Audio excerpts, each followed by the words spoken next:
good. Bon, on va commencer. Donc, la vulnérabilité, une clé pour l'agilité. Je vais vous parler de vulnérabilité, mais plus particulièrement dans nos pratiques agiles. On va voir un peu, ça veut dire quoi, la vulnérabilité dans l'agilité. On va voir aussi quels mécanismes de défense on prend souvent inconsciemment pour se protéger de notre vulnérabilité. On va voir comment on peut se donner des pistes pour essayer de laisser plus de place à la vulnérabilité pour améliorer nos pratiques. Mais on va tout de suite se mettre en position de vulnérabilité. Je vous pose déjà une question, j'aimerais ça qu'on échange un petit peu. Selon vous, qui êtes ici ce soir, comment vous voyez ça, la vulnérabilité dans vos différents milieux de travail? Donc, je vous laisse tout de suite parler avant de continuer. Donc, vous pouvez lever la main ou chatter si vous le désirez pour que, si vous levez la main, je pense que Chérif soit en mesure d'ouvrir les micros puis laisser parler les gens. Oui, exactement. C'est une des affaires qu'il fallait que j'explique au début, là, mais c'est ça, là, vous êtes tous mutés par défaut, mais je peux vous permettre de parler là, si vous levez la main. Il n'y a pas de problème. On a peur de se mettre en vulnérabilité et de parler devant tout le monde. Est-ce qu'il y a une brave ou un brave qui veut nous dire c'est quoi la vulnérabilité dans son milieu de travail?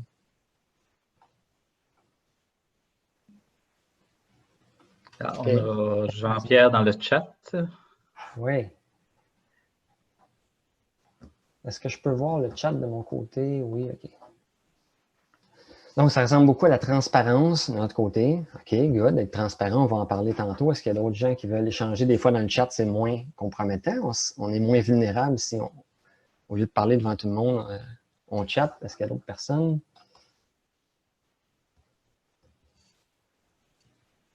On va compter jusqu'à 5, sinon on va continuer. Puis...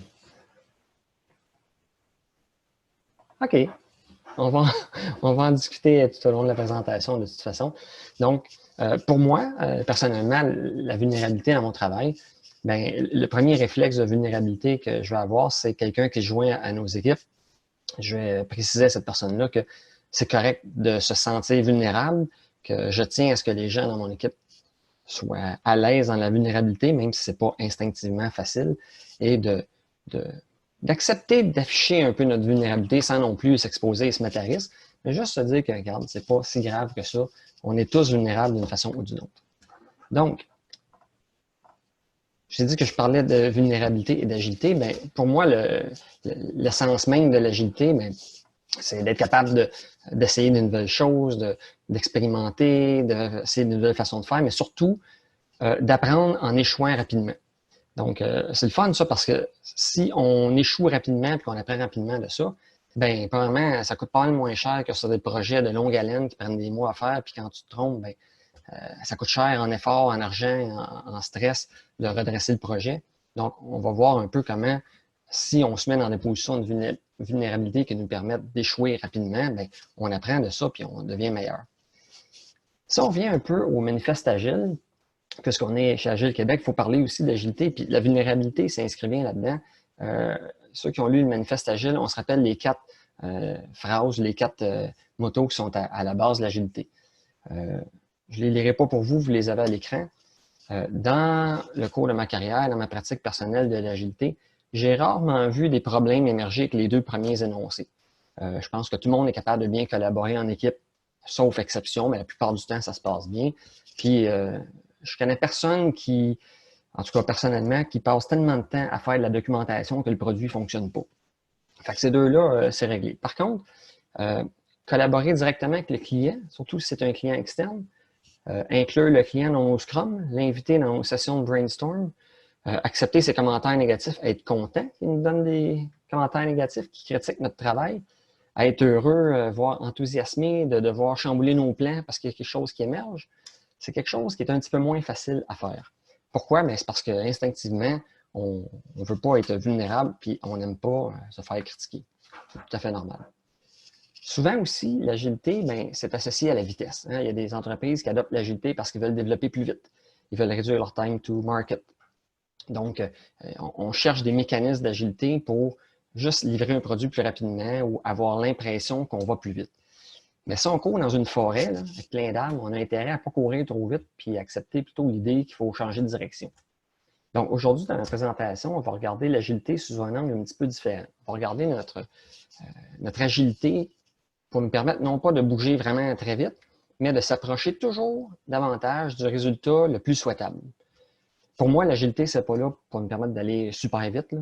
C'est là pour nous donner le moyen de changer rapidement de direction dans un monde là, qui change rapidement, puis on l'a vu cette année, tous les changements que la COVID apporte, c'est important d'être flexible et d'être agile dans ce sens-là. Ce qui m'amène à vous parler un petit peu des 3 piliers de l'empirisme. On sait que Scrum, entre autres, est un framework agile qui se base beaucoup sur l'empirisme, où on a la transparence, l'inspection, l'adaptation. Ça, c'est une mécanique là, qui nous permet de faire des petits cycles itératifs pour nous améliorer constamment. Bien, la transparence, je pense que c'est... Je n'ai pas la liste des participants devant moi, je pense que c'est Jean-Pierre, tantôt, qui a parlé de transparence comme manifestation de la vulnérabilité. Bien, la transparence, ça signifie qu'on dévoile notre travail, on dévoile nos façons de faire, nos bonnes et nos moins bonnes habitudes, les succès et les difficultés, puis on le dévoile, puis le reste de l'équipe, ben, essaie de ne pas trop porter de jugement là-dessus. L'idée, c'est juste de l'afficher. Ben, dans notre inspection, ben là, on se donne l'opportunité en tant qu'équipe ou en tant qu'individu d'évaluer nos différentes hypothèses sur la base desquelles on a travaillé. Et finalement, ben, on va adapter nos façons de faire. On va créer des nouvelles hypothèses avec les résultats qu'on a. On va accepter de changer de direction, puis on va accepter de se dire, OK, peut-être qu'on peut se remettre en question parce que notre hypothèse n'était peut-être pas exacte au début. C'est surtout ici, je trouve, que rentre en jeu l'idée de la vulnérabilité. Parce que c'est seulement en permettant à notre vulnérabilité de briller au grand jour, là, en la censurant pas, qu'on peut vraiment bien inspecter ce qui se passe vraiment. Puis on peut adapter réellement après ça s'il n'y a rien de caché, puis si l'équipe est à l'aise de dévoiler sa vulnérabilité puis de l'inspecter tous ensemble, bien après ça, le cycle empirique fonctionne vraiment bien parce qu'on peut réitérer là-dessus puis s'améliorer tout le temps.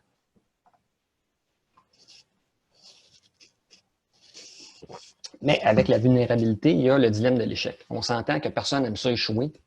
Instinctivement, ça fait le pas correct d'échouer. On ressent que c'est tout croche, que c'est difficile, que ça ne fait pas, que c'est lourd. On est inconfortable dans l'échec. Mais on sait qu'à travers le cycle empirique, accepter l'échec, c'est le bouton de démarrage pour commencer vraiment à s'améliorer. Si on fait preuve de transparence, d'inspection, d'adaptation, mais qu'on n'est pas vraiment honnête, puis qu'on cache des choses, puis qu'on n'accepte pas même d'avoir tort, ben ce cycle-là, ça va être de la frime, là. On ne fera pas de la vraie agilité avec ça. Puis comment qu'on apprend à faire ça, à se sentir à l'aise dans l'échec, à accepter de se tromper, puis des fois, c'est juste le doute. Hein? On veut dévoiler dans un Scrum quotidien, par exemple, quelque chose qu'on a fait, une tentative, quelque chose, puis on va camoufler un petit peu, on va arrondir les coins ronds parce qu'on ne veut pas complètement dévoiler notre façon de faire, parce qu'on a peur du jugement, on a peur du développeur plus senior qui va nous dire devant tout le monde que ce n'est pas la bonne façon. C'est jamais agréable de s'exposer comme ça. Mais pour y arriver, il faut que les individus et les équipes apprennent ou en fait désapprennent à optimiser pour la certitude. Il n'y a pas de certitude dans la vulnérabilité, c'est impossible. Puis pour réussir à faire ça, bien, ça prend un degré de vulnérabilité, d'humilité, puis d'acceptation entre nous dans nos pratiques agiles.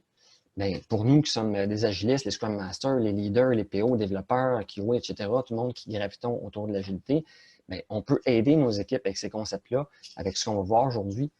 Ça va nous aider à détecter quels sont les mécanismes de défense qu'on met en place pour éviter de s'exposer comme ça dans notre vulnérabilité. Surtout, pour qu'on réussisse collectivement à faire ça, bien, il faut que notre engagement d'équipe sur l'objectif principal ou sur ce qu'on essaie de faire, bon, exemple, créer vraiment un produit super hot, bien, il faut que ça devienne plus important que notre désir individuel d'avoir raison. Et cette barrière-là à la vulnérabilité, elle est très importante dans les entreprises parce que notre ego est toujours là, on aime ça avoir raison, c'est juste naturel. Mais il faut que collectivement, notre effort de groupe soit plus important que notre petite personne. Est-ce que ça va pour le début? Je parle-tu trop vite? Ça va bien? Bon, je ne vous vois pas, mais je vais prendre ça pour un oui. Maintenant qu'on a introduit un petit peu les concepts d'agilité dans la vulnérabilité, on va aller un petit peu plus profondément dans le vif du sujet. Je vais vous parler de la zone de vulnérabilité. On va voir dans les prochaines slides pourquoi on ne devrait pas avoir peur de notre zone de vulnérabilité. On a vu qu'il y a notre ego puis notre doute là, qui fait en sorte qu'il nous freine d'aller dans cette zone-là. Mais on va voir aussi quels mécanismes de défense concrets on utilise dans le day-to-day, dans nos journées, au bureau, au travail, avec nos groupes d'amis, que souvent on utilise sans même s'en rendre compte. Puis si on est capable de les détecter, ces mécanismes-là, on va être capable de les observer. Puis si on est capable de les observer, on va être capable de les prévenir et de se pratiquer aussi à les prévenir. Donc, les 3 zones qu'on connaît tous, la zone de maîtrise, notre comfort zone, la zone dans laquelle on est vraiment à l'aise, on est des maîtres là-dedans, on se sent bien, chacun dans nos couches métiers, puis on est vraiment à l'aise. Puis on a une grande zone autour qui est toutes des opportunités. Hein? Des opportunités, que ce soit pour les développeurs, pour les PO, pour les stakeholders, un peu n'importe qui. Puis on a une zone de vulnérabilité que nous, inconsciemment, on essaie de garder très, très petite. On essaie de la garder proche de nous, proche de notre zone de maîtrise, puis souvent, ce qu'on va faire, c'est qu'on n'aimera pas avoir les 2 pieds dans cette zone-là, mais on sait qu'on doit la traverser. Donc, on va traverser cette zone-là dans nos comportements, dans nos attitudes, pour aller chercher des opportunités. Puis, le réflexe qu'on a, puis là, je fais une image un peu, mais on va se dépêcher à traverser la zone, on prend les opportunités, puis on les ramène avec nous autres dans notre zone de maîtrise. Hein. C'est ça qu'on aime faire, parce qu'on n'aime pas stagner dans la zone, la petite zone bleue, là, qui est la zone un peu plus épeurante. Ben, si on fait juste consommer ces opportunités-là, sans même utiliser le mécanisme d'empirisme pour apprendre de ça, ben, ça fait qu'on se prive d'une belle occasion que ces opportunités-là deviennent des outils dans notre sac d'outils, des bagages qu'on traîne avec nous. Et donc, moi, ce que je souhaite qu'on puisse faire à la suite de cette présentation-là ce soir, c'est que chacun d'entre nous, nous puissions élargir volontairement cette zone de vulnérabilité-là, l'étendre. Faire en sorte qu'on peut s'installer dedans pendant un certain temps, le temps qui nous convient. Puis, il se passe vraiment quelque chose de magique quand on réussit à faire ça. Bien, premièrement, on couvre une plus grande zone d'opportunité parce que là, on élargit encore plus notre rond. Puis là, mon dessin n'est peut-être pas fidèle, mais la zone d'opportunité grandit. C'est comme une explosion. Là, quand ça explose, tout devient plus grand. Là. Mais plus important encore, c'est quand on réussit à faire ça volontairement, bien, on catalyse le processus d'osmose qui arrive à la frontière entre la zone de maîtrise et la zone d'opportunité. Là, ce qui arrive, c'est que là, on transforme beaucoup plus d'opportunités en connaissances qu'on peut réutiliser. On accroît la perméabilité, ça nous aide à comprendre pourquoi ces opportunités étaient là, puis qu'est-ce qui a fait qu'elles sont là, qu'on peut aller les chercher. Puis dans cette zone-là où on balance un peu entre la zone de maîtrise et la zone de vulnérabilité, bien, surtout, ce qui est important, c'est qu'on prend le temps d'observer ce qui se passe. Si on fait juste traverser la zone, là, on revient, bien, notre petit inconfort, là, on l'oublie rapidement. Mais notre petit inconfort d'être dans la zone de vulnérabilité, d'être vulnérable face à des événements, face à des personnes, face à des contraintes, bien, si on prend le temps d'observer ça, on peut faire une introspection sur nous, sur nos équipes.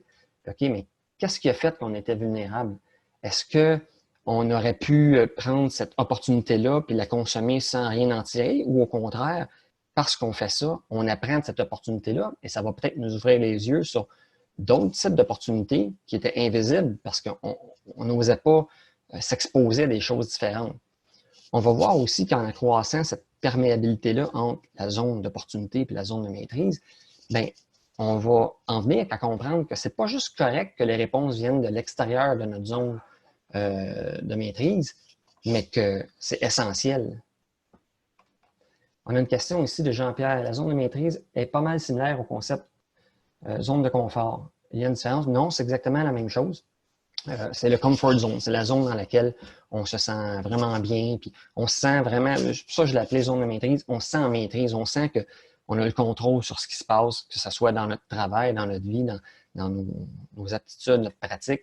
Fait que oui, c'est exactement la même chose. Pour ce qui est de la vulnérabilité, ben, je l'ai appelé comme ça zone de maîtrise parce que ça indique aussi qu'on a la maîtrise de soi-même. Des fois, quand on se livre à la vulnérabilité des gens, ben, on n'a peut-être pas nécessairement le contrôle sur comment on agit parce qu'on devient nerveux, on connaît peu ou pas le risque. Merci, c'était pour clarifier. Je suis plus habitué au terme comfort zone, justement. Bon. Fait que pour le reste de la présentation, si je reparle de la zone de maîtrise, puis merci Jean-Pierre Garipi pour cette intervention-là, c'est la même chose.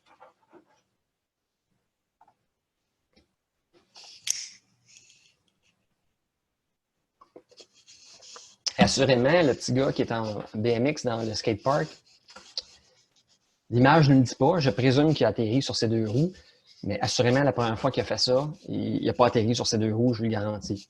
Donc, cet enfant-là ou cet ado-là, la première fois qu'il s'est donné un élan et qu'il s'est dit « OK, j'essaie de jumper sur le bord du ball », ben, il s'est mis en zone de vulnérabilité. Donc lui, il n'a pas juste essayé de la traverser vite, vite. Il n'est pas allé juste sur le bord. Il a décidé d'aller dans les airs, puis advienne que pourra.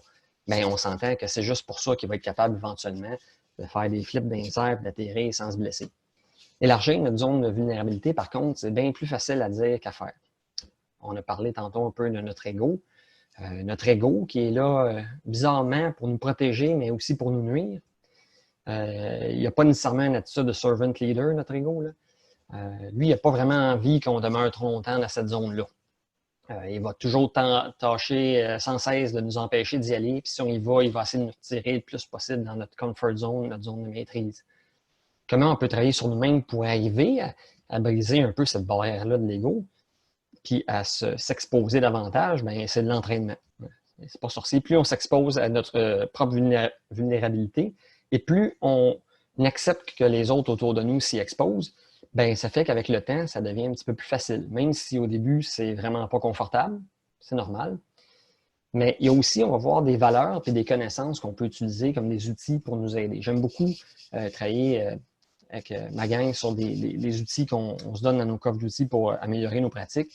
Ce que je vais vous montrer dans les prochaines slides, ça va être vraiment des mécanismes de défense qu'on utilise, puis il faut apprendre à les reconnaître. Donc, je parlais juste avant ça de valeurs. Bien, il y a plusieurs frameworks, cadres agiles, comme Scrum, par exemple, qui exposent des valeurs fondamentales. Dans le cas de Scrum, bien, on a le courage, le focus, l'engagement, le respect, l'ouverture. Pour ce qui est de la vulnérabilité, je trouve que le courage, le respect et l'ouverture sont particulièrement importants. Parce qu'il faut du courage pour essayer quelque chose de nouveau, hein, surtout dans un contexte de travail où on a des deadlines, des budgets, on a un boss, on a des collègues qui peuvent nous juger. Fait que ça prend du courage pour essayer de se mettre dans une position où on sait qu'on pourrait échouer. Il faut du courage aussi pour comprendre que se développer dans notre travail ou comme personne, ben, c'est pas vraiment, c'est pas quelque chose qu'on le fait puis c'est fait, là. C'est une aventure, ça se travaille puis ça se poursuit au fil du temps. Puis il faut réitérer ce courage-là pour fois après fois après fois se remettre dans une zone de vulnérabilité. Puis des fois, c'est pas la même zone, hein. Des fois, la vulnérabilité s'exprime différemment. Fait que, assurément, la route pour en arriver à se développer bien dans notre courage, ben, c'est une route qui va être tortueuse, il va y avoir des bosses sur la route, c'est certain. Pour ce qui est du respect, ben, c'est important, puis particulièrement pour ceux d'entre nous qui occupons des postes de leader dans nos équipes, ben, c'est d'apprendre à respecter la vulnérabilité des autres, puis le courage, reconnaître le courage que ça leur a pris pour entrer dans leur zone de vulnérabilité, peu importe le temps qu'ils y sont restés. Fait que, donc, je pense surtout au Scrum Master, qu'on a une position de servant leader, on a un rôle aussi de protection de l'équipe, donc c'est important un peu d'intervenir si, par exemple, dans une rétrospective de sprint, quelqu'un ose se mettre en position de vulnérabilité, puis quelqu'un d'autre dit un commentaire désobligeant ou rétorque quelque chose de déplacé, bien, je pense qu'il faut absolument agir, puis probablement rassurer la personne qui s'est mise dans sa zone plus sensible de vulnérabilité. Puis comment on peut faire ça comme Scrum Master? Ben, c'est de prendre la personne et lui dire « Hey, j'ai vu que ça t'a demandé du courage d'aller là, bravo, c'est le fun que tu l'aies fait. » Puis pour la personne qui a dit des caractères désobligeants, c'est peut-être de lui parler un peu de la vulnérabilité, puis d'essayer de lui faire voir un peu ce que ça a pris à l'autre personne pour aller là. En équipe aussi, on doit respecter chaque personne. Il ne faut pas forcer quelqu'un non plus à entrer dans sa zone de vulnérabilité, mais un petit truc qu'on peut prendre si on est dans une session de travail puis on sait que personne A, c'est dur pour cette personne-là de parler ou de s'engager, c'est quelqu'un de plus discret, ben, si on anime cette session de travail-là, on peut très bien utiliser des petites phrases qui vont un peu forcer la personne à se dévoiler un peu dans sa vulnérabilité, mais tout en lui donnant des balises de protection. Par exemple, si personne A a de la misère à parler, à exprimer son avis sur du brainstorm, par exemple, qu'on sait que cette personne-là peut avoir des bonnes idées, mais on peut dire hey, personne A, en 10 secondes, qu'est-ce que tu en penses de ça? Donc, on l'expose à sa vulnérabilité sans que ce soit trop menaçant. On lui donne 10 secondes pour le faire. Donc, c'est entendu pour tout le monde autour de la table que cette personne-là, on ne s'attend pas qu'elle parle pendant 10 minutes non plus. Ça peut être des petits trucs qu'on utilise. Puis l'ouverture, bien, l'ouverture, une autre valeur fondamentale de Scrum, bien, ça nous aide à tirer des leçons des expériences, puis ça nous donne le bon état d'esprit pour accepter l'incertitude. Puis on peut organiser des ateliers d'apprentissage et des ateliers de découverte. Donc, après la rencontre, s'il y en a qui veulent me jaser ou sur LinkedIn ou quoi que ce soit, je pourrais vous donner des liens vers quelques vidéos très intéressantes si vous voulez organiser dans vos équipes des ateliers de découverte de produits, par exemple.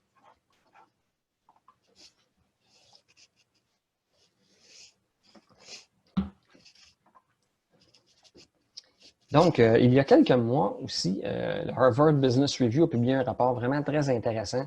Ça aussi, je pourrais vous donner le lien si vous avez besoin plus tard, dans lequel ils ont identifié 3 traits qui favorisent le confort dans la zone de vulnérabilité des dirigeants des grosses compagnies. Ces 3-là, ils se sont rendus compte que c'est l'humilité, la curiosité et la conscience des préjugés. Ce qu'ils ont fait, Harvard Business Review, pour faire ça, c'est qu'ils ont interviewé, je pense, quelque chose comme 1500 hauts dirigeants pour leur demander des contextes dans lesquels ils se mettent vulnérables, puis comment ils réussissent à être dans cette zone-là, comment ils ont réussi à arriver à être confortables dans cette zone-là, puis ils ont recueilli tout ça, puis ce sont les 3 traits qui sont ressortis. Je voudrais parler davantage de ces préjugés, de ces biais cognitifs-là qui nous empêchent d'être à l'aise dans notre vulnérabilité. Donc, l'humilité, je pense qu'on sait un peu c'est quoi. Curiosité envers les autres, ben, c'est assez facile. Moi, je vais surtout concentrer ma présentation sur les différents biais cognitifs qui sont nos fameux mécanismes de protection pour éviter de se mettre dans une position vulnérable.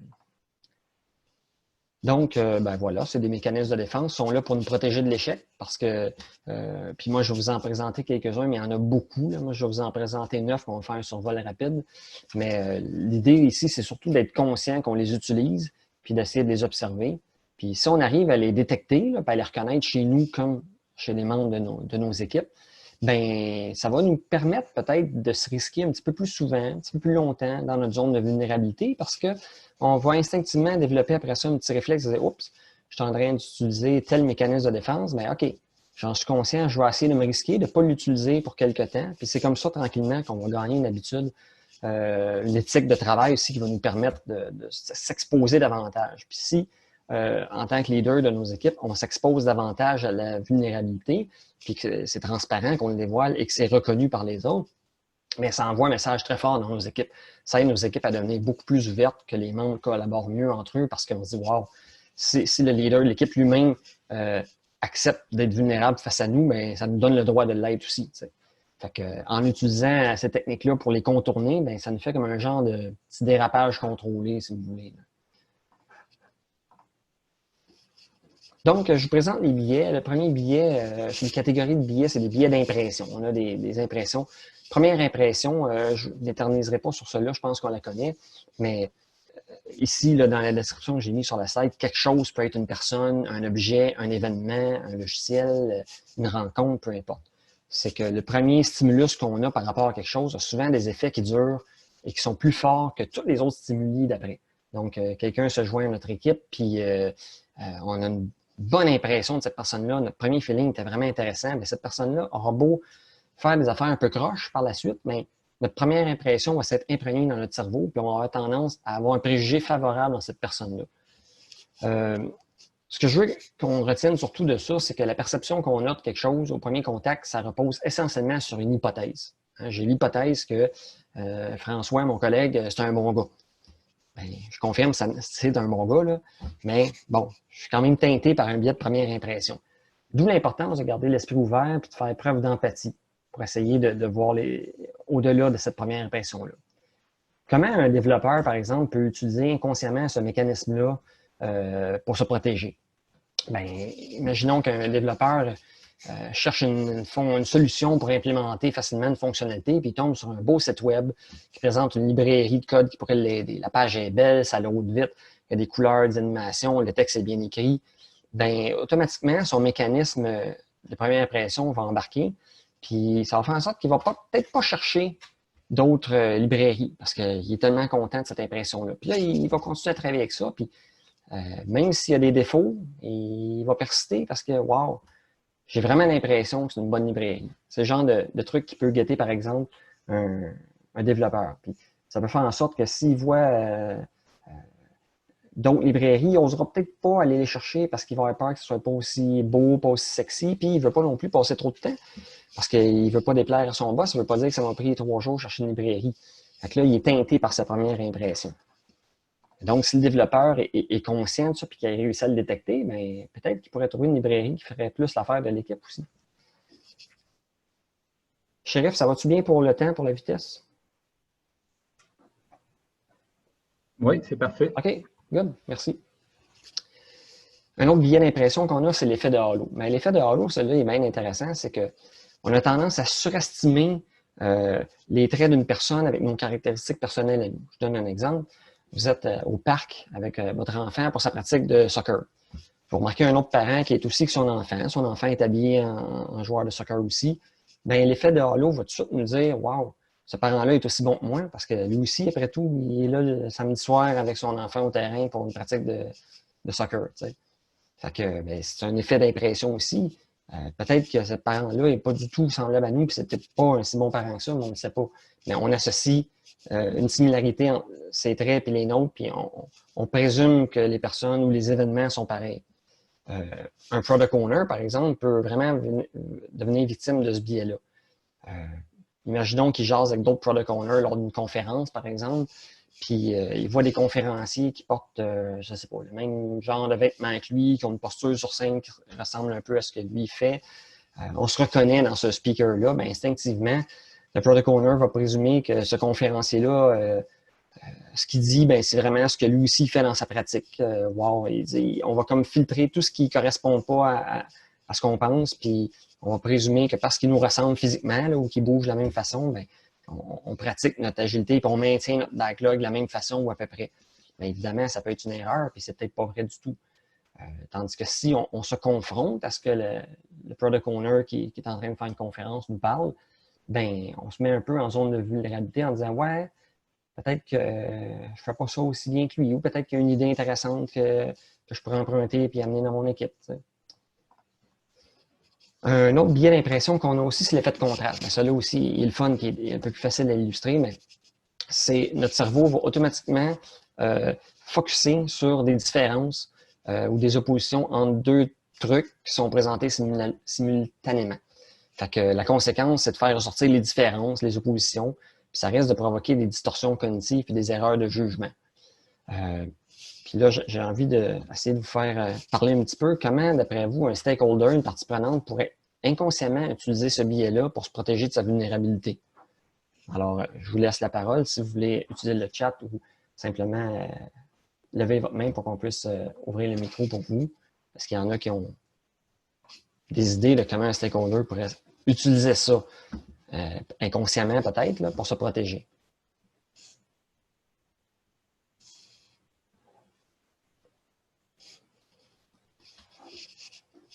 Pas de chat, pas de main levée non plus, je pense. Non? OK, peut-être qu'on est en train de souper. OK. Les gens sont tous en train de manger un petit peu. Là. C'est l'heure du souper. OK, bon, on va continuer avec les autres billets, puis à la fin, on essaiera de discuter un petit peu davantage.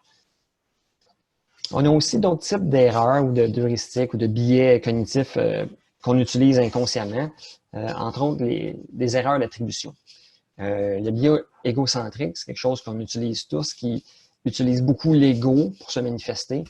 Ben, c'est tout simplement la tendance d'imaginer ou d'associer les succès à notre volonté personnelle ou à ce qu'on fait, puis les échecs à des circonstances extérieures. Ah ben, si on a bien réussi le projet, c'est vraiment parce que j'ai travaillé fort. C'est pas parce que l'équipe a travaillé fort, c'est vraiment parce que moi, j'ai fait les bonnes choses. C'est un exemple. Ah oui, ça a été une semaine difficile, mais heureusement, grâce aux outils que j'ai mis en place, l'équipe y est arrivée.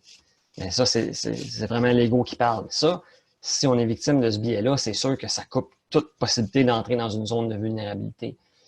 Par exemple, un Scrum Master, j'imagine un Scrum Master pourrait inconsciemment utiliser ce biais-là pour protéger sa vulnérabilité. Par exemple, dans un atelier de rétrospective ou de structure libératrice qui affecte son équipe.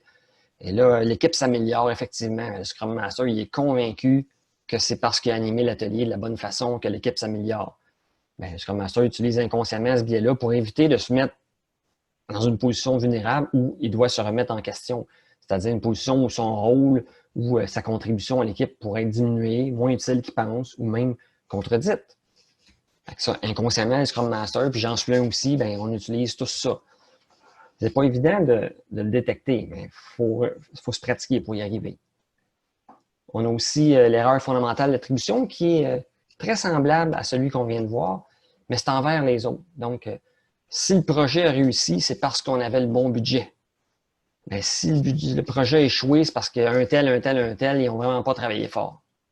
Instinctivement, on attribue le succès des autres à des causes externes, puis les échecs à des causes internes pour eux. Donc, c'est un manque de volonté de leur part, ils ne travaillent pas assez bien, ils sont paresseux, ils n'ont pas assez les connaissances, ils ne prennent pas ça à cœur, ça n'a pas pu passer le projet, ou il y a eu de la chance. Tandis que quand le projet fonctionne bien, ben, c'est parce qu'on avait le bon budget, on a eu le temps à louer. C'est jamais de la faute des autres si on réussit, c'est à cause de l'environnement. Ça aussi, c'est un biais qui nous empêche, je dirais plutôt en équipe, de donner de la place à la vulnérabilité. Puis la valeur d'ouverture qu'on a vue là, tantôt dans les valeurs Scrum, ben, c'est de pouvoir nous ouvrir à la compréhension de ça. Il faut du courage pour combattre cette erreur d'attribution fondamentale, puis être capable de voir au-delà des apparences. Surtout dans un contexte où on travaille tous beaucoup, on a plein de projets, ça va vite, on a toujours du travail plein notre table de travail. Ben, ça prend aussi la valeur de courage qu'on a vu pour prendre le temps de se mettre sur pause, d'observer ce qui se passe, puis de se poser la question, est-ce que je suis en train d'utiliser un mécanisme de défense inconscient? Est-ce que je suis en train de faire une erreur d'attribution cognitive? Puis c'est important, nous qui travaillons dans l'agilité, de se donner du temps, quelques minutes par jour pour commencer, pour se poser ces questions-là. Faire une petite rétrospective de la journée, puis se demander, est-ce qu'aujourd'hui, moi ou un de mes équipiers, on a peut-être inconsciemment utilisé un de ces biais cognitifs-là, puis de le noter. Puis on peut même amener ça dans nos rétrospectives d'équipe, se poser la question ensemble. Là, c'est le fun parce que là, on se met tous l'équipe ensemble dans une posture de vulnérabilité. C'est moins intimidant peut-être que de le faire juste seul. Là, j'ai Jean-Pierre qui rajoute, on le voit particulièrement pour les échecs, il y a toujours 80 causes externes, mais jamais de la faute de l'équipe. Très bon point, mais c'est exactement l'expression de ce biais-là. On a manqué de temps, il y a un serveur qui ne marchait pas, on a attendu trop longtemps après le client, et puis là, on pourrait en nommer 80, effectivement, à cause externe. Mais est-ce que nous, dans nos pratiques agiles, on prend le temps de ramener ça dans nos rétrospectives d'équipe, puis de se poser les questions? Quelles sont les causes de nos échecs? Puis après ça, quand on les a listés sur un tableau blanc ou un tableau virtuel, ben OK, poursuivons l'exercice. Combien de ces causes-là ou des raisons pour lesquelles le problème a été difficile, le projet a été difficile, combien sont des causes externes à l'équipe, puis combien en sont des internes? Et probablement qu'on va avoir un ratio très élevé de causes externes et peu de causes internes. Par contre, les équipes agiles qui ont gagné dans leur maturité agile, qui sont peut-être des équipiers depuis plus longtemps, qui se sont créés une éthique de travail ou une entente d'équipe, une charte de l'équipe pour se donner le droit à la vulnérabilité, bien, assurément, ces équipes-là vont disposer de meilleurs outils pour contourner ce biais-là d'erreur fondamentale d'attribution, puis aller chercher plus loin, puis creuser, puis laisser l'ego de côté pour se dire, ouais, finalement, c'est peut-être une partie du problème, c'est peut-être la façon qu'on fonctionne. Peut-être qu'on devrait repenser certains mécanismes. Fait que, ben, merci Jean-Pierre à nouveau pour cette intervention. C'est tout à fait vrai. On a aussi la prophétie autoréalisatrice. Il y a eu un best-seller il y a quelques années que vous connaissez peut-être, le Secret, le secret. Ben, c'est un biais qui est très courant. On croit tellement à quelque chose qu'inconsciemment, on va faire les choix qu'il faut pour que ça se produise. Imaginons un étudiant qui a peur d'échouer à son examen final. Il passe la plupart de son temps à craindre cet échec-là puis à angoisser au lieu d'étudier. Ben, devinez quoi, il arrive à l'examen puis il échoue. Il en va de même pour notre peur de nous exposer dans une situation de vulnérabilité. Puis, une petite anecdote, c'est aussi une affaire de groupe. Ce biais-là n'est pas simplement personnel, il peut être très, très fort en communauté ou en équipe. À la fin des années 70, en 79 en Californie, pas longtemps après la crise du pétrole puis la fondation de l'OPEP, ben, les gens se sont mis à croire des rumeurs, se sont mis à craindre une pénurie d'essence. Les gens ont commencé à croire tellement à ça qu'ils sont précipités dans les stations-service. Ils ont commencé à faire des réserves, des barils, des petits barils, des gros barils, remplir toutes leurs voitures. Puis en 2-3 semaines, il y a effectivement eu une pénurie qui n'avait rien à voir avec la crise du pétrole, qui ne se serait pas produit, qui s'est produit nulle part ailleurs que dans le nord de la Californie, parce que les gens ont eux-mêmes induit cette réalité-là, parce qu'ils ont fait preuve ils ont exprimé ce biais-là. Donc, comment on utilise ce biais-là pour se protéger de notre vulnérabilité? Bien, c'est toujours inconscient. Puis, en utilisant ce biais-là, on se prive vraiment d'une opportunité d'explorer d'autres avenues. Puis surtout, on parlait dans le mécanisme d'empirisme d'inspection. ben, il faut inspecter notre comportement, il faut le confronter, il faut le remettre en question. Il faut toujours remettre en question ce qu'on prédit. Fait que si on part avec une idée, ben OK, paniquons pas, puis inspectons-le, dévoilons sur la base desquelles notre hypothèse s'est émise, puis regardons la réalité des choses, donc transparence, inspection, adaptation, pour se calmer, peut-être réajuster le tir. Enfin, on a trois autres types de billets, des erreurs plutôt d'heuristiques. Les heuristiques, c'est des petits raccourcis mentaux qu'on fait pour nous sauver du temps, pour essayer d'être plus efficace.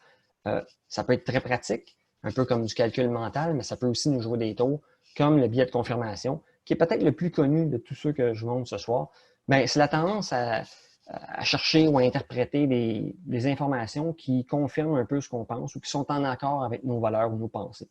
On est dans une soirée, un 5 à 7, un cocktail, par exemple, puis on va penser immédiatement qu'une personne est plus intelligente que d'autres si elle dit à peu près la même chose que nous. Parce que nous autres, les humains, on raffole d'avoir raison. Fait que le biais de confirmation, bien, tu présumes, ou le développeur présume que telle façon de coder est intéressante, bien, instinctivement, sans s'en rendre compte, il va chercher sur Google des pages web qui vont confirmer ce qu'il dit. Puis on embarque là-dedans, on se met un bras dans le tordeur, puis on se fait emporter par ce biais-là. Le simple fait de connaître que ça existe, puis de se le rappeler, puis moi, j'aimerais vous inviter en équipe, quand vous faites vos rétrospectives ou vos sprint reviews, de vous poser la question, est-ce que dans ce qu'on vient de parler dans notre rétro, il y a des biais de confirmation là-dedans? Est-ce que dans notre façon de brainstormer pour les solutions pour le prochain sprint, il y a le biais de confirmation qui s'est manifesté? Donc, c'est important d'y penser puis de se le rappeler collectivement en équipe. Puis encore avec cette heuristique-là, ben, si on est victime de ça, puis si on ne fait rien pour l'empêcher de se manifester, ben, on se prive d'immenses chances de s'améliorer, puis même carrément des chances d'agrandir notre zone de vulnérabilité, comme on l'a vu tantôt. Il faut qu'on s'expose à des idées contradictoires ou non. Si vous avez regardé sur Netflix récemment, il y a un film documentaire très intéressant sur les réseaux sociaux qui s'appelle Social Dilemma, où on nous explique que les algorithmes sur les réseaux sociaux utilisent et exploitent ce biais de confirmation à fond pour nous garder dans le même carcan de ce qu'on pense. Et donc, ils alimentent notre fil au fur et à mesure avec des trucs qui confirment nos pensées. Jean-Pierre qui nous parle, je le vois toujours, je fais beaucoup de rubber ducking, mais souvent on m'interpelle juste pour que je confirme que leur idée est bonne. Oui, quand on a besoin de rubber duck pour « Hey, j'ai un problème, puis je pensais faire ça comme ça », puis souvent, la personne qui demande l'aide ou qui demande à quelqu'un d'écouter ses idées va être un peu les oreilles bouchées par rapport à tout ce qui pourrait contredire son idée principale, puis il va juste garder l'information qui confirme, puis après ça, quand il parle à quelqu'un d'autre, ben oui, j'ai même demandé à Jean-Pierre, puis il m'a dit que oui, ce bout-là, c'était vraiment une bonne idée. Ouais, mais si Jean-Pierre dit trois autres affaires qui étaient peut-être à explorer, ben on va souvent se boucher les oreilles, inconsciemment toujours, puis on ne l'entendra pas. Fait que oui, Robert Ducking, c'est souvent une occasion où ça se manifeste. Merci à nouveau, Jean-Pierre. Jean-Pierre, je pense tantôt, il va falloir ouvrir le micro. Là. Ouais, c'est ça, je peux, à la limite, je peux ouvrir le micro puis Moi, la Jean-Pierre, caméra, veux-tu, ou n'importe qui. ou si on veut continuer là-dessus pour parler du Robert Ducking puis du billet de confirmation? Non? OK. Ben oui, je peux rajouter quelque chose. En fait, j'ai une portion de rôle de Scrum Master dans l'entreprise que je travaille. Donc, je fais beaucoup de rétro et de rubber ducking, justement, là, surtout au processus, au niveau enlever les embûches. C'est une espèce de Scrum Master consultant pour plein d'équipes. Fait que je fais pas d'une équipe à l'autre. Puis oui, je le vois souvent que les gens vont comme Ah, j'ai pensé à ça, ça, ça. Fait que souvent mes réponses c'est oui, mais tu pensais à ça, ça, ça, mais la réponse arrête à oui, mais et comme tu as si bien dit, c'est Ah ben Jean-Pierre a même confirmé que c'était une bonne idée. Comme ben oui, mais il y avait un mais. Mais le mais, il s'évapore, hein? On l'oublie vite, le mais. Puis donc, comment dans vos équipes, est-ce que vous avez des mécanismes pour faire un genre de petit rétro de ça, puis se dire, hey, ce qui a été fait, est-ce qu'il y avait d'autres options ou avez-vous un mécanisme pour chercher à voir si ce biais-là s'affiche dans vos équipes, dans vos façons de faire? Je dirais pas que c'est vraiment pour identifier le billet, mais le mécanisme, c'est j'essaie de vérifier quelques semaines plus tard ou souvent à la prochaine rétro pour dire Hey, ce qui avait été fait en place, ça a eu des bons résultats. résultats. Puis souvent, ben, ça retombe dans les mets qui avaient été soulevés de ah ben, il y a eu ça, ça a amélioré les choses, mais il y a eu d'autres choses qui ont empiré ou ça n'a pas marché exactement comme prévu. Donc, c'est dur à calculer, c'est dur à sortir les gens de ce biais-là, je dirais. Oui, c'est dur. Oui, tous ces biais-là sont difficiles à faire sortir les gens, mais la première étape, c'est pas sorcier, c'est juste d'expliquer à vos équipes que ces biais-là existent, juste qu'on soit au courant qu'ils existent et qu'on les utilise. C'est la première étape pour essayer après ça de les reconnaître. On va voir un petit peu vers la fin de la présentation. Je donne 4-5 petites phrases qu'on peut utiliser, nous, nos équipes, comme Scrum Master, par exemple, ou peu importe, pas besoin des Scrum Master, n'importe qui dans nos équipes, on peut utiliser ces phrases-là pour essayer d'être vigilant, essayer de nous garder un petit peu sur le bout de nos talons pour détecter si on les utilise. Ben, où que je vois que je dirais que j'aurais de la misère, c'est comme si je spot un des billets pendant une conversation ou pendant une rencontre, juste de dire ah, ça c'est un biais de confirmation, Ouais. ça brise un peu la discussion, mais je sais pas si ça aurait l'effet escompté de ça serait juste pinpointer la personne ou ça irait vraiment pour dire ah oui, je réalise que j'ai ce billet-là. Ben, je pense que ça peut être une bonne idée de le faire, à condition qu'au préalable, il ait été discuté dans l'équipe qu'on va faire attention à ces billets-là.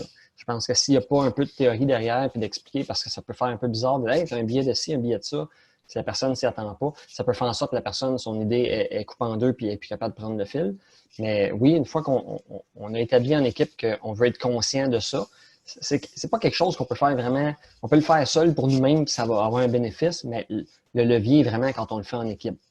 Puis je pense que tu parlais tantôt, Jean-Pierre, d'en parler au rétro, mais je pense que dans les rétros, c'est une belle occasion de se poser la question hey, gang, dans notre processus qu'on a fait pendant le dernier sprint, notre façon de travailler, est-ce qu'il y a eu des manifestations de billets qui se sont manifestées? Est-ce qu'on en a vu? Est-ce qu'on est capable d'en détecter?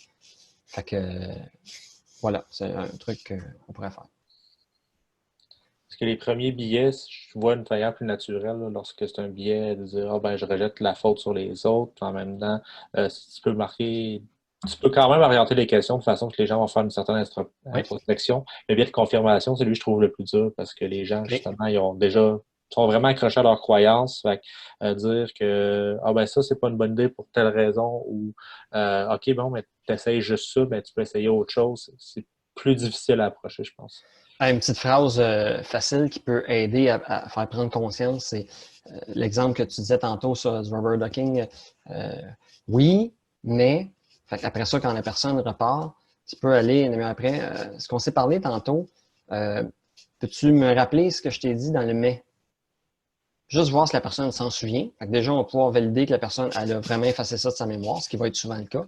Et si la personne peut s'en rappeler assez bien puis le citer, on peut dire OK, mais si je ne t'avais pas confirmé que tu avais juste le mais, qu'est-ce que tu ferais avec ça? Juste engager le dialogue. Ça peut être un truc juste pour sensibiliser les gens aussi, pour les faire parler. Moi, c'est une technique que j'aime beaucoup utiliser. Puis Pierre et François qui travaillent avec moi, qui sont avec nous pour le confirmer, là, je demande souvent mais des mises en situation. Qu'est-ce que tu ferais si? Qu'est-ce que tu ferais pas si? C'est des questions qu'on peut demander. Un petit peu plus tard, j'ai une slide où on parle justement de ces phrases clés-là qu'on peut utiliser. Okay, oui, c'est un bon point au niveau de mettre des scénarios en tête, ça pourrait être une bonne idée.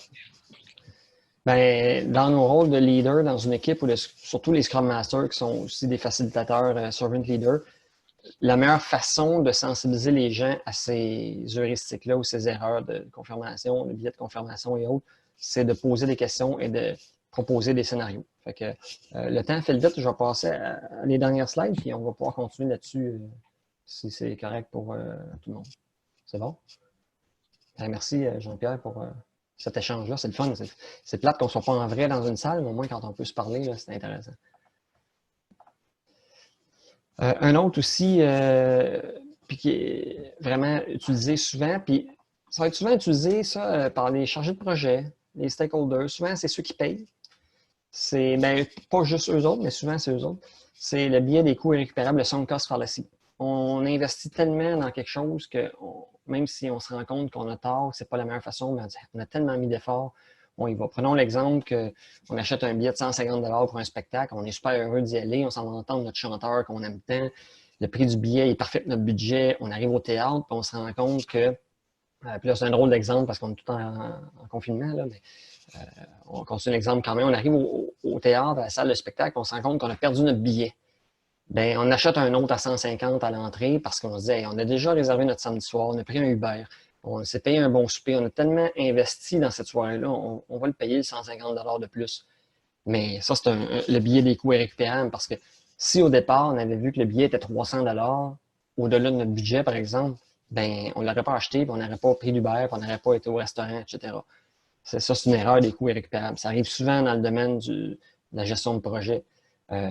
Au lieu de se questionner, puis d'accepter notre vulnérabilité, puis de remettre en question où on en est dans le projet, ou de demander aux autres de la remettre en question, ben on va justifier les dépenses qu'on va poursuivre à faire, puis les efforts, puis un peu l'entêtement, on va le justifier en disant on a déjà tellement investi. On a peur de l'échec, c'est jamais une chose plaisante quand on est un chargé de projet, par exemple, d'aller voir notre patron, notre client pour nous dire ben écoute, ça fait 2 mois qu'on travaille là-dessus, on a dépensé 200 000, mais on fait fausse route. Il faut qu'on prenne un peu de recul et changer de direction. Il n'y a personne qui aime être dans cette situation-là. Fait qu'on va essayer de patenter le projet, d'arranger un peu pour continuer ça, pour que ça soit quand même pas pire. Ça peut coûter cher, ce billet-là. C'est important d'être conscient de ça. Et finalement, on a aussi l'heuristique de disponibilité, mais c'est d'estimer qu'une probabilité d'un résultat va arriver parce qu'on a des informations qui sont fraîches à notre mémoire. Ça aussi, c'est assez courant, même si cela aussi, ça peut être un peu difficile à détecter ou à observer. Bien, on fait quelque chose d'une certaine façon. Cette façon de faire-là nous apporte un certain succès. Hein. Dans nos équipes, on a un processus, un workflow de communication, par exemple, puis ça marche quand même bien. Puis ce qui fait, c'est qu'on va avoir tendance à réutiliser le même processus encore, puis encore, puis encore, parce que ça marche quand même bien. Bien, ce qui fait, c'est qu'en tant qu'équipe, si on est victime de ce biais-là, on ne va pas questionner ce qu'on fait. On va rarement, surtout dans le domaine du développement logiciel, on va rarement avoir du temps et de l'espace pour dire hey, prenons du temps juste pour améliorer ce qu'on fait. On a peu de temps parce qu'on a des livrables à faire, on a un produit que le client attend, il y a de l'argent qui est en jeu. Mais comme on peut l'imaginer, être victime de ça, ça nous empêche de nous mettre dans une position de vulnérabilité. Ça nous empêche de se mettre les 2 pieds dans notre zone, de l'agrandir pour se dire, OK, questionnons-nous sur ce processus-là. Est-ce que c'est le meilleur processus? Est-ce qu'on est tombé dans un mode où on fait quelque chose par habitude? Est-ce qu'on est tellement confortable dans notre zone de confort, notre zone de connaissance et de maîtrise qu'on présume que c'est la meilleure façon de faire? Puis c'est un certain luxe en entreprise de réussir à avoir du temps pour le faire. Mais si on réussit, nous, dans nos équipes, à libérer un peu de place pour ça, je vous garantis que les résultats vont être vraiment formidables. Donc, on a Jean-Pierre qui nous a parlé un petit peu, mais là, j'aimerais ça ouvrir le micro ou le chat à d'autres participants. J'aimerais ça regarder, taser le terrain un peu entre nous. Est-ce qu'il y a des billets là-dedans, comme on vient de parler, maintenant qu'on les a vus, on dit « Ah oui, au travail, j'ai eu ça. » Puis « Ah oui, dans le dernier rétro, j'ai eu ça. » Puis des exemples un peu de comment ça peut s'être manifesté dans nos équipes. Donc, la parole est à vous si vous voulez échanger. Bon, Jean-Pierre, je pense que... Non, Jean-Pierre, c'est le même chat que tantôt, pardon. Fait que là, de deux choses l'une, soit qu'on est tous tellement bons, qu'on est tellement dans la vulnérabilité qu'on s'en rend plus compte, ou au contraire, qu'on a tous peur d'être vulnérables, puis qu'on n'ose pas rentrer présentement ce soir dans la zone de vulnérabilité pour ouvrir notre micro puis parler. Fait que je me demande, c'est lequel des deux? Il y a Rock qui s'est porté volontaire. OK, good. Oui, c'est en fait que je donne le temps aux autres de réfléchir pour répondre à ta question. Je vais plutôt, moi, dire que ce que j'aimerais, ce serait de repasser pour moi-même tout seul toutes tes slides. Oui. Et de me faire l'introspection, mais aussi de voir comment moi je peux me prémunir, comment moi je peux m'outiller avec les phrases qui vont corriger la situation si elle se présente soit chez moi ou soit chez les autres. Parce que je pense qu'on pourrait reprendre au complet toute ta slide, mettre un peu de la chair autour de l'os, puis ça devient un livre que j'achète maintenant. Ah, ben, merci pour l'idée. Très bonne idée. Peut-être que je ferai ça un jour. Peut-être que je me mettrai en position de vulnérabilité pour écrire quelque chose. Puis je suis pas un écrivain, fait que OK, mais c'est super. Ça serait très intéressant. Puis moi, c'est un exercice que je vais faire. C'est-à-dire que c'est sûr que je vais reprendre. J'imagine que ta slide elle va être disponible quelque part. Oui, bien, Chérif ou Youssef, est-ce que ça va être disponible sur le site de Agile Québec ou je le mets sur SlideShare ou... Ouais, d'habitude, on le met sur le site, effectivement. Parfait. Donc, on met un lien sur le site, là, je vois. Parfait. Puis, ouais. Donc, dans Parfait. quelques jours, peut-être, ça pourrait être là. Puis, de toute façon, je vais vous donner à la fin mon adresse pour LinkedIn. Je suis toujours intéressé à me connecter sur des passionnés d'agilité ou des gens que je rencontre comme ça sur LinkedIn. Fait que si vous avez des questions par la suite, ben, n'hésitez pas à me parler de ça. Est-ce qu'il y a d'autres personnes qui ont vu ces billets-là ou que ça sonne une cloche dans leur travail d'équipe?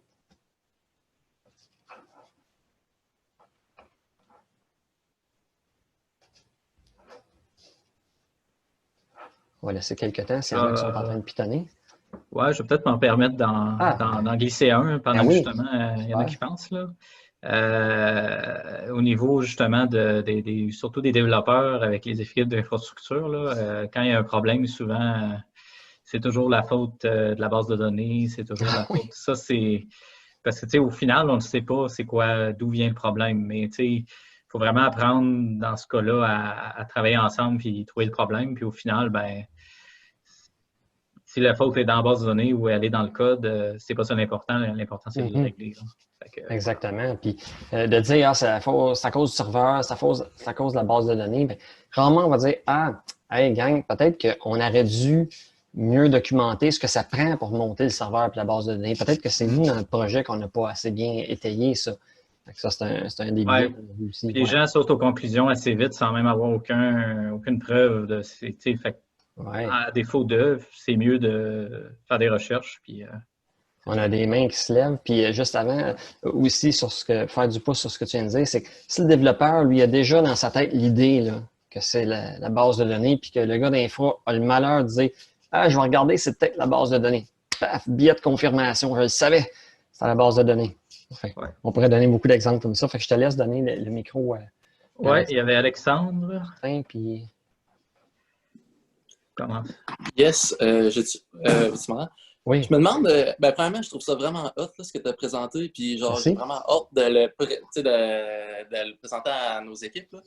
Je suis en train de me demander, y a-t-il comme un meilleur moment genre pour leur apprendre? T'sais, par exemple, moi j'ai une équipe en ce moment que je le sais qui sont dans le storming, puis les enjeux sont de plus en plus grands, puis je sais pas si c'est comme le meilleur moment pour apporter ça à l'équipe ou si je dois attendre genre l'opportunité ou est-ce que je crée l'opportunité genre pour leur montrer ça ou je sais pas comment poser la question là. Moi, je pense que oui, il faut créer l'opportunité, il faut prendre le temps de faire ça.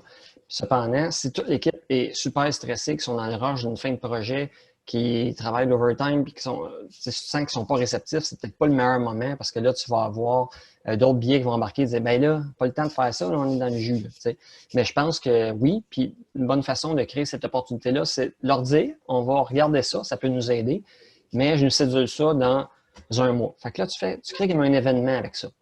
Les gens, ils vont aller peut-être prendre 5 minutes, aller chercher sur Google de quoi ils veulent nous parler, ils vont regarder un peu.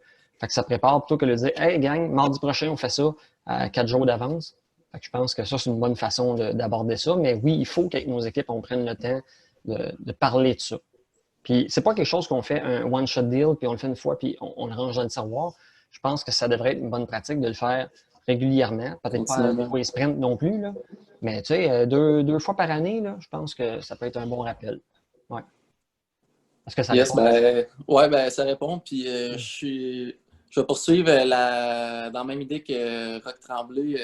Moi, tout, ça serait le genre de livre que je pense que j'achèterais. J'aime vraiment ça, ce sujet-là. Je vais me mettre à écrire un livre, là. C'est ça qui va arriver. Mais il existe plein de livres. C'est pas nouveau ce que je vous parle là. Non, mais effectivement. Mais il y a plein de livres intéressants. Je vais retourner sur Google. S'il y a une personne intéressante à suivre sur TED Talk, sur LinkedIn, partout, c'est Brené Brown, qui est peut-être la dame la plus connue qui parle de vulnérabilité. Elle, c'est beaucoup plus au niveau comportemental. Moi, j'essaie d'aborder ça d'une façon plus technique dans l'agilité, mais Brené, c'est vraiment pas René, mais c'est Brené, B-R-E-N-E, Brené Brown, une américaine qui suivait-la, c'est vraiment intéressant. Fait que, cool. Ben, merci, Alexandre. Pour poursuivre avec Martin. Oui, bonjour Martin. Salut. Moi, ça abonde pas mal dans le sens de shérif. C'est un retour d'expérience. C'est pas une question en tant que telle, mais Cool. le truc que je vois le plus, puis moi, je ne suis pas en développement, je suis en techno, mais on a vraiment beaucoup de dépendance avec plusieurs équipes, en fait. Et c'est toujours le même constat, c'est que on met la faute sur les autres. Moi, j'étais prêt, mais lui, il n'était pas prêt. Puis on ne veut pas aller faire la part, le petit pas de plus pour aller rejoindre l'autre équipe, en fait, là, qui n'est pas tout nécessairement les gens avec qui tu travailles au quotidien. Bien, effectivement, c'est l'erreur fondamentale d'attribution. Ça n'a pas marché parce que telle personne n'était pas prête. C'est tellement facile. Puis on le voit, ça, puis il a jeté la faute sur les autres. Mais si on comprend, ou si on fait l'effort en équipe de comprendre ce mécanisme-là, bien là, c'est là qu'on peut faire des interventions avec nos coéquipiers. OK, pourquoi tu penses qu'il n'était pas prêt? Ah, parce que, tu sais, une règle facile, le jeu des 5 pourquoi, là? Pourquoi, pour remonter la chaîne causale? Bien, je pense qu'il n'était pas prêt parce que il n'était pas prêt le mois passé, puis ça a fait la même chose. OK, pourquoi il n'était pas prêt le mois passé? Pourquoi ça a fait la même chose? Ah, bien, parce que j'avais dit de faire ça, puis il ne l'a pas fait. OK, pourquoi il ne l'a pas fait? C'est-tu parce qu'il ne l'a pas compris? C'est-tu parce qu'il n'est pas capable de le comprendre? C'est-tu parce que, peut-être ça a été mal expliqué? Est-ce qu'on a un biais égocentrique aussi là-dedans? Souvent, rarement, il va y avoir juste un biais qui va s'exprimer. Tous ces biais-là sont à la frontière les uns des autres, puis quand il y en a un, il y a une bonne chance qu'on soit capable d'en trouver un autre. Souvent, ils vont marcher par paire. Tu sais, le biais égocentrique et le biais d'attribution vont aller ensemble. T'sais. Fait que, ben, merci pour ce partage. Puis oui, on a tous déjà vu ça dans nos équipes. Là. Est-ce que tu avais un autre exemple, Martin, à partager ou c'était ça? Bon, en ce moment, c'est l'exemple que j'avais en tête. Là. Si j'ai d'autres choses, je vais relever la main. Ouais. Parfait. Mais là, on va tous être attentifs, je pense, demain, dans les prochains jours, suite à ça. Ça, c'est-tu un biais? Est-ce qu'il y a quelqu'un d'autre qui veut partager un retour d'expérience ou s'il y a des questions? Il nous reste 3 ou 4 slides après, puis on conclut.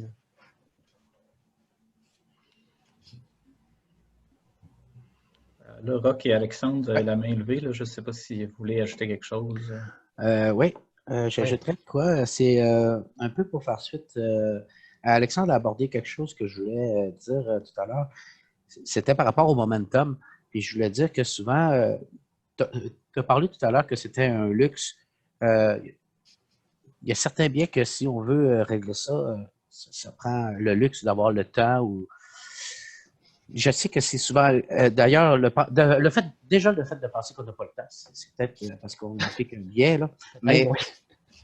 Mais le momentum, je pense que il y a une façon d'apporter ça, c'est par son attitude servant leader. C'est-à-dire qu'à la place de dire « Hey guys, j'avais quelque chose à vous montrer que j'ai vu récemment, c'est vraiment hot, on pourrait faire le tour des biais, puis voir comment on les utilise. » À la place, je pense que si par notre attitude, nos interventions, on démontre que la personne a utilisé le biais sans même nommer le biais, ça peut faire en sorte que les gens vont prendre conscience de leur attitude, puis ils vont la corriger par elles-mêmes. Aussi, je voulais ajouter à ça qu'il y a une phrase quand même assez connue qui est « If it works, don't fix it ». C'est pourquoi des fois gratter un bobo, sachant qu'on a appliqué un biais, mais c'est pas si grave. On dit, si ça marche comme ça, on va continuer comme ça, parce que c'est pas si grave. La façon de challenger quelqu'un qui applique un biais de confirmation, si on a, nous, la preuve qu'il a utilisé un biais de confirmation et que ça ne nous aide pas, ce qu'on peut faire à ce moment-là, c'est de le challenger en disant est-ce que ça répond à un besoin, même s'il a utilisé un biais de confirmation, mais que ça répond aux besoins, je ne vois pas pourquoi on va challenger ça et on va dire à ce moment-là, c'est pas grave, c'est correct comme ça. En tout cas, il y avait plein d'autres choses que je voulais dire, mais étant donné que tout ce que les gens disent, c'est tellement intéressant qu'à chaque fois que quelqu'un parle, là, je me dis « Ah oui, puis je voudrais rajouter de quoi. » Fait que là, j'avais trop d'affaires à dire. Puis bon, on pourrait parler de ça pendant des jours. Là. Oui, mais ça. Puis aussi, tu avais dit tantôt, quand un biais va aller de pair avec un autre, j'avais un parfait exemple tout à l'heure. Ah ben vas-y. Non, mais je ne me rappelle plus, c'est ça qui arrive, c'est que tout est bousculé dans ma tête. Tu avais un biais manquant aussi que tu as sauté tout à l'heure. Lequel? Tu avais une question, tu avais dit pouvez-vous me donner un exemple? Là, tu as sauté. Ah oui, c'était. Je me souviens plus lequel. On va regarder, mais peut-être que ça va te revenir. C'était c'était celle-là ici, l'heuristique de disponibilité. On base sur l'information qu'on a à portée de main. Là, Ah non, c'était bien plus au début que ça. Ouais. C'était dès le début. Peut-être celle-là. Ou celle-là. Avant attribution, même. L'effet de contraste. Comment un stakeholder peut utiliser inconsciemment ça pour se protéger de la vulnérabilité? Est-ce que tu as un exemple pour nous? Moi, je n'ai pas d'exemple pour ça, mais tu avais posé la question, tu as dit on oui. Est-ce que, Chérif, on a encore quelques minutes pour terminer la présentation? Oui, certainement. OK, good. Ben, merci, Roch, Martin, Alexandre et les autres qui ont participé. C'est toujours le fun de pouvoir échanger. Fait que je vous disais que les petites phrases, des fois, qu'on peut utiliser pour se sortir de ça, ben, comment utiliser ou comment s'exposer à notre vulnérabilité si on revient à notre mécanique là, empirique. Mais dans la transparence, simplement une petite phrase facile de dire « Je ne sais pas comment ça marche, je ne sais pas comment faire, mais j'aimerais vraiment ça que quelqu'un puisse travailler avec moi là-dessus et me donner des idées. » Ça, c'est notre pilier de transparence. On peut aussi demander à nos clients, hein, c'est pas juste entre nous, on peut demander à ceux qui consomment notre produit qu'est-ce qui changerait dans notre processus. Y a-t-il quelque chose dans notre communication qui... Puis on devrait pas dire y a-t-il quelque chose, on devrait dire qu'est-ce qu'on devrait améliorer dans notre communication pour offrir une question ouverte. Ça nous donne l'occasion de réaliser que peut-être on se trompe sur quelque chose. Mais ça, c'est notre pilier d'inspection aussi, d'aller creuser un petit peu tout ça. Tantôt, on disait if it works, don't fix it. Ben oui. Surtout quand on a des contraintes de temps budgétaire et qu'on a 52 choses à faire, mais on peut aussi dire if it works, how can we make it better? Mais ça, c'est un débat. On pourrait faire une rencontre complète sur ce débat-là. Mais effectivement, pour revenir sur le dernier participant, je pense que c'était Roch, il faut aussi user du jugement, dire, il ne faut pas partir demain et s'attaquer à tous les billets puis on fait juste ça. Là, ça ne sera pas productif pour personne. C'est juste d'être conscient qu'ils sont là, les spotter, les détecter, puis voir sur lesquels on va agir. Finalement, ben, l'adaptation, comment on peut se mettre en position de vulnérabilité pour s'adapter, mais pourquoi pas lancer une expérience de découverte avec nos partenaires ou avec nos clients. On pourrait essayer quelque chose avec un petit groupe, nous permettre d'aller jusqu'au bout de notre expérience, même si en faisant ça, on devient victime d'un biais, puis qu'on pense que ça n'en vaut pas la peine, hein, le sunk cost fallacy. Bien, ça, c'est notre pilier empirique de l'adaptation. Ça va nous faire bénéficier de la force des autres dans notre propre zone de vulnérabilité. Tu sais, étendre notre zone de vulnérabilité, si on est tout seul, c'est un peu plus dur. Si on est en groupe, c'est un peu plus facile, puis on peut l'élargir davantage. Des petites phrases qu'on peut dire dans nos sessions de travail pour nous aider à nous exposer à la vulnérabilité. J'en donne 4 qui sont faciles à retenir. Qu'est-ce qu'on ferait différemment si on avait juste la moitié du budget et du temps alloué? Bien, ça, c'est une bonne façon de casser le biais de confirmation. Si on présume que c'est ça, ou même le biais de disponibilité, ou les informations qu'on a reçues récemment, c'est elles qu'on garde en tête et qu'on exploite, bien là, c'est bien plate. On a la moitié du temps, la moitié du budget, qu'est-ce qu'on fait? Qu'est-ce qu'on ferait si on avait un budget et du temps illimité? Est-ce qu'on ferait absolument la même chose? Comment on expliquerait ce qu'on fait à des gens qui travaillent dans le sport professionnel? Si je rencontre le coach d'une équipe de football professionnel, comment j'explique ce qu'on fait? Ça peut paraître enfantin ou niaiseux de poser ces questions-là, mais ça force l'équipe à dire, OK, bien là, ça nous sort un peu de notre zone de maîtrise, ça nous force à voir ce qu'on fait d'un angle différent, ça nous force à se mettre sur pause et à examiner ce qu'on fait. Puis on peut demander, ou ça nous dit, comment on pourrait expliquer à un enfant de 5 ans qu'est-ce qu'on fait? Comment on pourrait reformuler la solution qu'on est en train de brainstormer pour la faire comprendre à un enfant de 5 ans? Des fois, juste de changer le vocabulaire, ben, ça nous ouvre des horizons qu'on n'aurait pas autrement. En résumé, ben, on l'a vu, l'essence de la philosophie, c'est d'essayer d'échouer puis d'apprendre rapidement. Puis les différents biais qu'on a vus, c'est tous des mécanismes de protection qui nous empêchent d'aller volontairement dans cette zone de vulnérabilité-là. C'est notre ego qui essaie de nous protéger, mais qui en faisant ça, ben, un peu nous blesse ou nous prive de belles opportunités de s'améliorer. Courage, respect, ouverture, c'est les 3 valeurs qu'il faut essayer de garder en tête. Puis c'est le fun parce qu'il y a des frameworks comme Scrum, comme Kanban qui mettent de l'avant ces valeurs-là, fait que ça nous donne des points de repère plus faciles pour y arriver. Je ne reviendrai pas là-dessus. Je vais juste terminer en vous demandant, puis là, vous pouvez parler ou chatter aussi, est-ce que vous connaissez cette toile, cette peinture? Est-ce que ça vous dit quelque chose? Ceux qui le savent hors de tout doute, je vais vous demander de ne pas le dire tout de suite. Est-ce que vous êtes d'accord avec moi que cette toile-là, elle ressemble à plein d'autres toiles qui ont été peintes dans les années 1800, 1900, début du 20e siècle, qui ressemblent à toutes les autres? Bien, je vais vous dire que cette toile-là, en fait, ben, c'est Picasso. Picasso qui a peint ça avant qu'il commence à travailler, à élaborer le cubisme avec les peintres comme Georges Braque et Auguste Herbin. Ben, je vous pose, puis je conclue un peu là-dessus. Pensez-vous que Picasso serait aussi renommé aujourd'hui s'il avait continué à peindre ainsi? Moi, je pense pas. Je pense que en s'engageant dans un nouveau mouvement de peinture qui a révolutionné cet art-là, ben, il s'est exposé à être critiqué, à être rejeté, à être ignoré, à ne pas être célèbre, puis il n'était peut-être pas non plus beaucoup de son vivant, mais si Picasso n'était pas allé de plein pied, les deux pieds bien ancrés dans sa zone de vulnérabilité, ben peut-être qu'on n'aurait pas connu le Picasso qu'on a aujourd'hui. Fait que je conclue là-dessus en vous disant merci, puis je vais laisser le mot de la fin après à Chérif d'Agile Québec, mais vous avez mon lien pour LinkedIn, mon adresse email aussi, ça me fait toujours plaisir d'échanger avec vous, puis comme on a dit tantôt, on pourrait en parler pendant des heures, de la vulnérabilité. Fait écrivez-moi, connectez-vous à moi sur LinkedIn, puis ça va me faire plaisir, puis fait que, ben voilà, je pense que je vais arrêter mon partage. Chérif, je te laisse la parole. Oui, ben merci Denis pour cette belle présentation. Merci, ça fait plaisir. Merci de m'avoir invité. Donc, merci à tous d'être venus. C'était vraiment fun de vous voir.